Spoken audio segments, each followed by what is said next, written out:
is the force that would cause that type of geometry to emerge in the formation of the universe. As we're going into the 2012 subject, of course, crop circles have been on everybody's mind.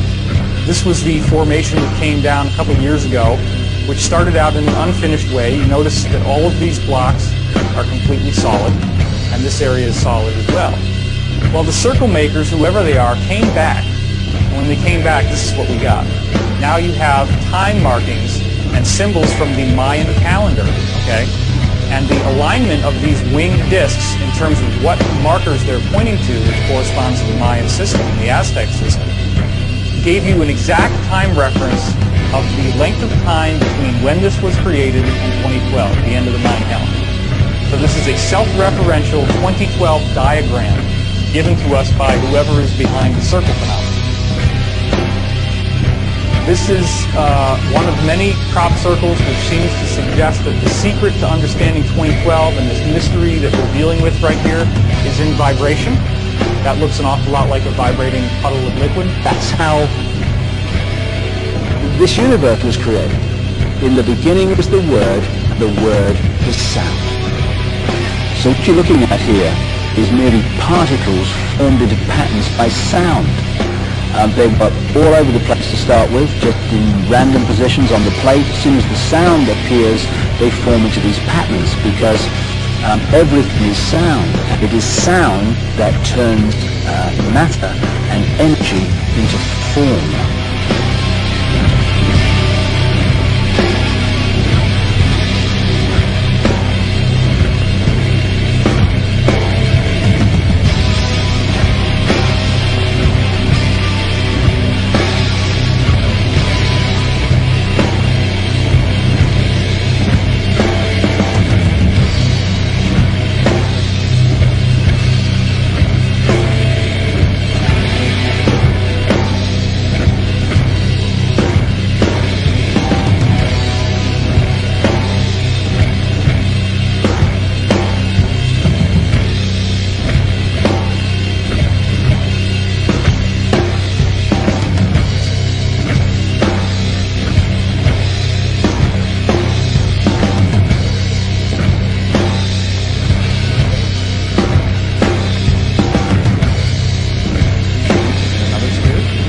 This is the Prox-field chromosome formation.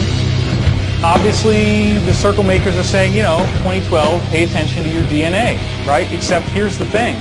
The chromosome's all broken up. And that's what happens before there's about to be a cell metamorphosis. Now, this is even more interesting. Check this out. What does that look like to you? A double helix. Okay, and there's 12 stations. Then down here, you get an even weirder thing. You get a triple helix, but they still have that same formation, and then boom, what's this? And look at the timelines. This is less than a month apart in 1999, and this came out in 96. So it appears that there is a message being given about the basic nature of DNA changing somehow. This is another crop formation which shows you DNA very, very clearly. You can see that it's twisting, and you can see the ladder and the helixes. So there's something very interesting going on here. Now, this is one of the most staggering formations that's ever come down. As I said yesterday, the idea that two drunken Englishmen stomped it down with a funny hat and a stringing board after coming back from the bar one night, this doesn't fly. It's much too complex to be something that can be done without an elaborate. And you know, the thing is, I mean, there have been some cases where formations like this have been documented as showing up within a 1-hour period. Like somebody's out there at night, they see nothing, and then there's lights, and the dogs start barking, and everything goes nuts, and then all of a sudden, boom, there it is. This is what happens when you take vibration to the next step. You get sacred geometry. Here you're seeing mini galaxies just formed by particles and sound. This is how the galaxies and the universe and the solar systems were formed and continue to be held in the structure they're in through sound. If the sound changes, the matter changes, the energy changes. So when you look at what it says in texts like even the Old Testament, in the beginning was the Word, and the Word was sound. We've seen the galaxies, and now here are the planets forming, just on a plate from particles caused by sound passing through them.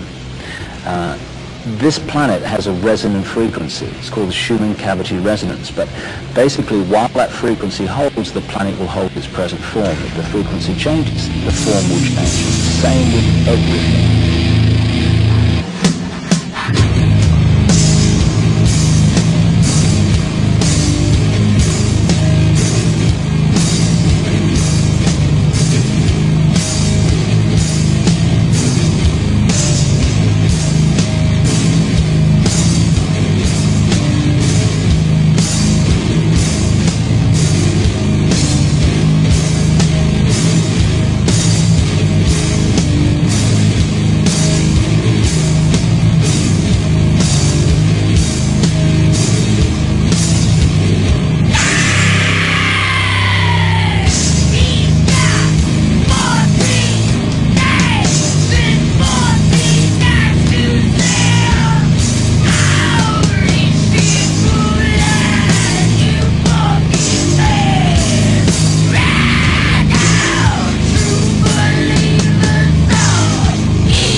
Yeah.